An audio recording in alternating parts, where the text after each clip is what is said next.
Shalom, selamat pagi, menjuah-juah. Kita bertemu dalam renungan hari Selasa, tanggal 7 Juni 2022. Orang yang sadar diri selalu menghormati, bukan menuntut supaya dihormati.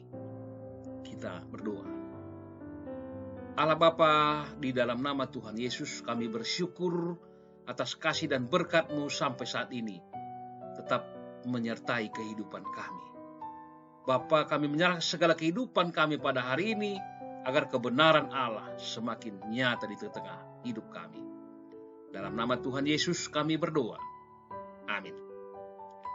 Firman Tuhan 1 Samuel 16 ayat 18. Ia seorang pahlawan yang gagah perkasa, seorang prajurit yang pandai bicara, elok perawakannya dan Tuhan menyertai dia. Saudaraku, dalam nama Tuhan, ketika masih berusia muda, Daud telah menunjukkan sebuah tanda bahwa kelak ia akan menjadi tokoh besar dan dipakai Tuhan secara luar biasa. Jalan itu telah dirintisnya tatkala dia masih muda, yaitu masih ketika mengembalakan kambing domba yang jumlahnya ribuan di padang belantara.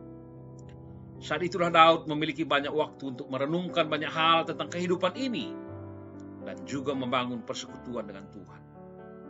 Ia pun menaikkan puji-pujian bagi Tuhan dengan iringan kecapi yang dimainkannya.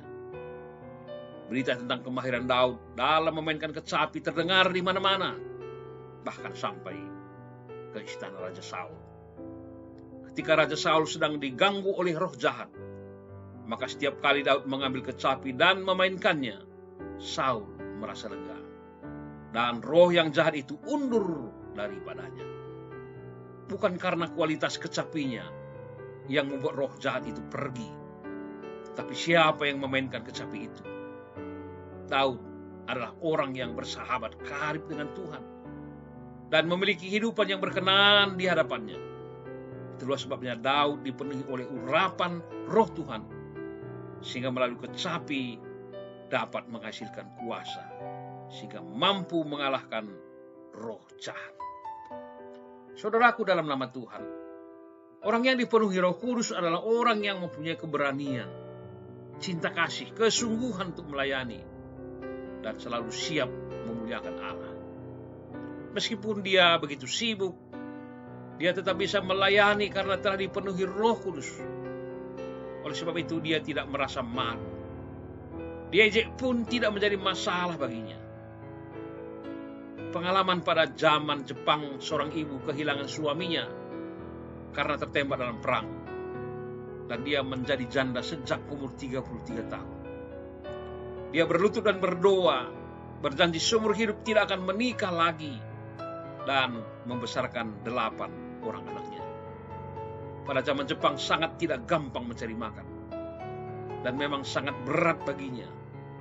Namun dia selalu mempunyai waktu 30 menit setiap hari untuk berdoa.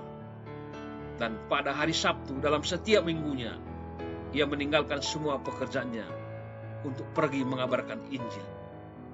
Dan selalu ibu itu membawa bungkusan kecil. Ketika anaknya bertanya, maka jawab ibunya, ketika saya membesuk, saya menemukan banyak orang yang lebih miskin daripada kita. Maka saya akan memberikan sedikit beras kepada mereka. Jelas bahwa orang yang dipenuhi Roh Kudus selalu dipenuhi oleh keberanian dalam berbagi cinta kasih terhadap sesamanya, walaupun dalam hal-hal yang kecil. Memberi diri berarti membuka ruang untuk intervensi Roh Kudus berkarya dan bekerja dalam hidup kita.